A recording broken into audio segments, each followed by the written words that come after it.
Bidasubirwaho rero amahanga atangiye kumenya ukuri kubikomeje kubera mu burasirazuba bwa Repubulika ya Demokarasi ya Kongo. Amahanga by'umwihariko ibitangazamakuru mpuzamahanga nka Al Jazeera na TV5 Monde ndetse n'ibindi bitandukanye bitangiye kwerekana mu by'ukuri ibikomeje kubera kuri tele, ibikomeje kubera kuri field mu burasirazuba bwa Repubulika ya Demokarasi ya Kongo, by'umwihariko akamaro ka M23 ku buzima bw'abaturage. Ibi bikaba bitewe n'igitego cya politike na diplomasi M23 itinze Kinshasa nyuma yo kwirukana abarundi wazalendo FDLR abacancuro ndetse na FRDC mu mujyi wa UVIRA, bakemera kuvamo nta mananiza kandi ku bushake nk'uko byagenze wari kare. Abaturage mu myigaragambyo ikomeye cyane bavuga ko bashaka ko M23 yaguma kubarinda kuko badakeneye wazalendo ibica, badakeneye FRDC ibica nk'uko bari bamaze imyaka myinshi muri UVIRA babayeho. Ibinyamakuru rero nk'uko tugiye kubigarukaho bikaba byateguye inkuru nziza cyane, nubwo n'ubundi harimo guhengama ndetse no guhisha ukuri kumwe na kumwe, ariko at least isi yose itangiye kubona ibikomeje kubera mu burasirazuba bwa Repubulika ya Demokarasi ya Kongo. Isi itangiye kubona ko abaturage bishimira intare za Sarambwe nk'uko mugiye kubibona muri izi nkuru zose uko zakabaye, yaba inkuru ya Al Jazeera, yaba inkuru ya TV5 Monde, ibinyamakuru mpuzamahanga kandi ijwi ryabyo rigera kure. Abanyamahanga batangiye kubona ko M23 atari umutwe w'ibyihebe, atari umutwe w'iterabwoba, ahubwo ari umutwe uri gutabara abaturage, uri kubohora abaturage ingoyi. Mbireka duhere kuri inkuru ya Al Jazeera. The Rwandan-backed M23 rebel group says it will withdraw from UVIRA in the Eastern Democratic Republic of Congo. The fighters seized the city last week. The group says it wants to demonstrate good faith in the ongoing. Uyu munyamakuru atangiye agira ati umutwe w'inyeshyamba za M23 ushyigikiwe n'u Rwanda watangaje ko ugiye kuva mu mujyi wa UVIRA uri mu burasirazuba bwa Repubulika Iharanira Demokarasi ya Kongo. Abarwanyi bafashe uyu mujyi mu cyumweru gishize. Uyu mutwe uvuga ko ushaka kugaragaza ubushake bwo kuganira mu mahoro, mu biganiro by'amahoro biri kuba nyuma y'ubusabe bw'abahuza bo muri Leta Zunze Ubumwe za Amerika. M23 yatangije igitero gishya mu ntangiriro z'uku kwezi, nubwo Katari na Leta Zunze Ubumwe za Amerika bari bakomeje gushaka guhagarika intambara. Yakomeje agira ati hagati aho abantu benshi bateraniye mu myigaragambyo y'UVIRA basaba ko abarwanyi ba M23 baguma muri uyu mujyi, bavuga ko uyu mutwe wabahaye umutekano wari ukenewemo cyane. Ale aduha amakuru mashya avuye aho imyigaragambyo iri kubera.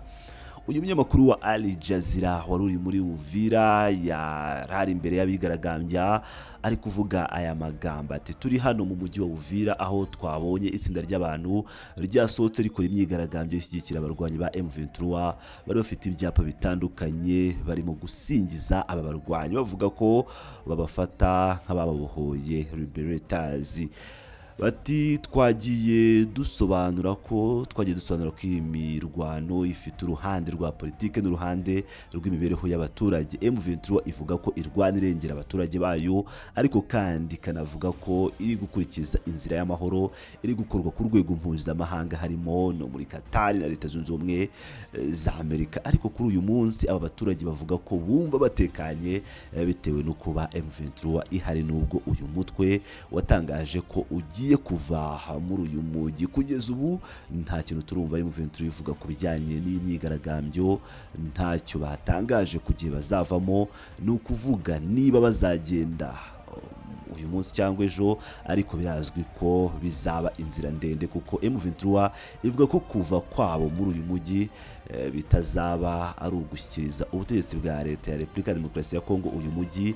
Bashaka ko hajyaho ingabo zidafite aho zibogamiye zizafata aka gace kugira ngo zirinde abaturage abo bavuga ko ari abaturage babo. Bavuga ko niba nta mitwe yitwaje intwaro isigaye muri aka gace, ari byo byatuma hatongera kubaho abo bavuga ko babahungabanya buri munsi. Umwe mu baturage rero bari mu myigaragambyo yagize ati niyo mpamvu hano natwe ntidushobora kwemera igitutu kivuye kuri Leta Zunze Ubumwe za Amerika gisaba inyeshyamba kuva i UVIRA. Turasaba Amerika kohereza ingabo hano. zigatanga garanti y'umutekano wacu mbere yuko hagira kubaho uko M23 yava hano. Bitabaye ibyo tuzafunga imihanda kugira ngo tubuze inyeshyamba kuva muri uyu mujyi. Uyu munyamakuru yakomeje agira ati M23 ivuga ko ari aha hantu leta ya Repubulika ya Demokarasi ya Kongo yavuye ubwo yateguraga ibitero bigabwa kuri M23. Niyo mpamvu bavuga ko baje hano kugira ngo bace intege izo ngabo, banambure intwaro izari zibangamiye abaturage babo. Ibi bizafata igihe kandi kuko imirwano igikomeje mu bindi bice nko ku ruhande rwa Baraka. Abaturage bavuga ko babonye abarwanyi bakomeza kwinjira imbere nyuma yo gufata ibice bimwe mu minsi ibiri ishize. Ariko kuri uyu munsi hano UVIRA abantu baracyategereje kureba uko ibintu bizagenda mu gihugu hose. Abaturage barimo kwibaza niba inyeshyamba zizagenda kuko zizatangira kwikura mu mujyi naho zizerekeza. Ibi nibyo natwe dukomeje gukurikirana ubu kugira ngo tumenye uko ibintu bigenda. Alewa Al Jazeera, Repubulika ya Demokarasi ya Kongo wateguye iyi nkuru ibwira abanyamahanga, ibwira abazungu ibikomeje kubera muri UVIRA, by'umwihariko imyigaragambyo y'abaturage ba UVIRA basabaga ko abarwanyi ba M23 batagomba kuva mu mujyi ndetse ko bazabatangira bakaguma mu mujyi wa UVIRA. Reka dukomeze n'indi nkuru n'ubundi yateguye na TV5 Monde, aho nayo yavugaga ibwira abazungu ibikomeje kubera muri UVIRA, by'umwihariko ibijyanye n'imyigaragambyo. Un retrait, oui, mais sous condition, dit le M23. Non au départ des libérateurs, disent ses habitants autorisés pour l'occasion à défiler jusqu'à la mairie, nouvelle place forte du mouvement rebelle dans le sud Kivu. Depuis qu'ils sont entrés ici, voilà une semaine... Umunyamakuru yatangiye agira ati kuvamo yego ariko hakurikijwe ibisabwa. Niko umutwe wa M23 ubivuga. Abaturage bo bavuga ko batemera ko abo bita ababohoye bagenda kuri uwo munsi bahawe uburenganzira bwo gukora imyigaragambyo, bagenda bagera ku nzu y'ubuyobozi bw'umujyi. Uyu mujyi wabaye indiri nshya ikomeye y'uyu mutwe w'inyeshyamba mu majyepfo ya Kivu. Kuva binjiye hano, uwo umuturage nyine wari uri kuvuga ati kuva binjiye hano hashize icyumweru ntihumvikanye urusaku rw'amasasu, abantu baryama neza, ibikorwa by'ubuzima busanzwe byongeye gusubukurwa. Imodoka zitwara abagenzi bisi zikaba zarongeye gukora ingendo ziva i UVIRA zigana i Bukavu.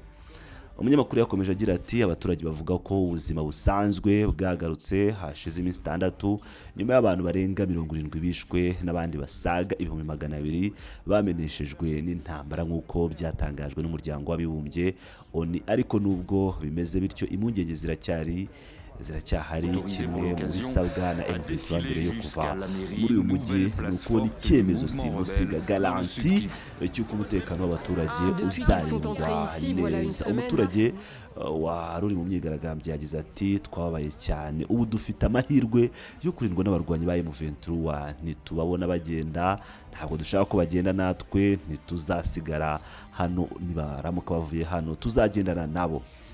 Umunyamakuru yakomeje agira ati ikindi gisabwa na M23 nuko habaho ikurwaho ry'intwaro mu mujyi no kohereza ingabo bise izidafite aho zibogamiye force neutre. Abigaragambya bakaba barenze igitutu cyavuye muri Leta Zunze Ubumwe za Amerika, bavuga ko aricyo cyatumye hatangazwa uku kuva ku ruhande rumwe gusa nk'uko bigaragara mu itangazo.